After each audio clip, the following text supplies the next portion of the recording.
New this morning, 2 volunteer fire departments in southern Lancaster County are adding to their arsenal. Both are critical when it comes to serving residents more efficiently. 10:11 this morning, producer Ryan Swanigan has the story. If we can get on the road sooner, that means they get the care that they need sooner. And a new ambulance will help make that happen. Volunteer Fire Chief Tim Norris and his crew say it will be the first ambulance ever in Bennet's history. Our community is not shrinking, it's growing, and we want to be able to provide the service that we can for it. Currently, Bennet works with Lincoln Fire and Rescue. A medic unit from the city is on the way whenever Bennet gets a call. But Chief Norris says some of that will change when they get their new ambulance. Between our medical director and our staff, we'll determine which calls do we think we can handle on our own without having an automatic ALS service coming. But that doesn't mean the closest station with an ambulance will always be the one coming, which is why Bennet wants to cut down the response time in order to get a patient to a Lincoln hospital faster.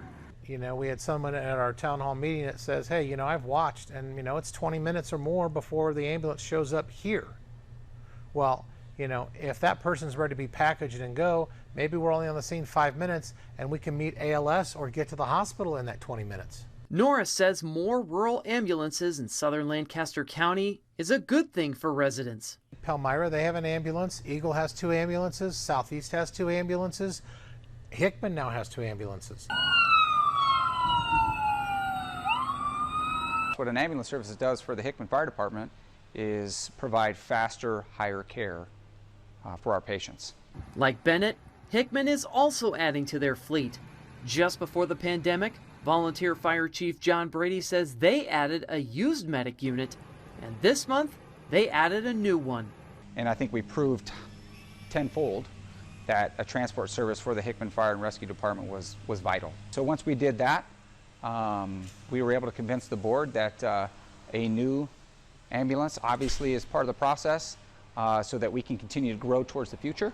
A big factor leading to this push, the South Beltway. With the Beltway, you see different types of emergencies. The Beltway was actually a primary pusher for this program to getting a new ambulance. I think it concerns us, and with more traffic in the conditions we have out here in the country with ice and snow buildup, we anticipate we're going to continue to have significant accidents.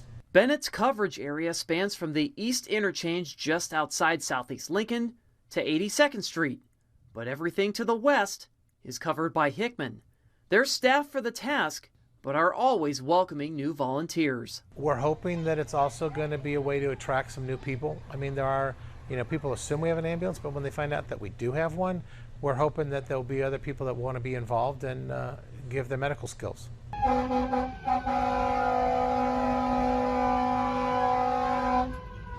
Reporting in southern Lancaster County, Ryan Swanigan, 10:11 now. Now, Bennet says the ambulance won't be ready for at least another year. That would put its arrival around the same time as the completion of the majority of the South Beltway.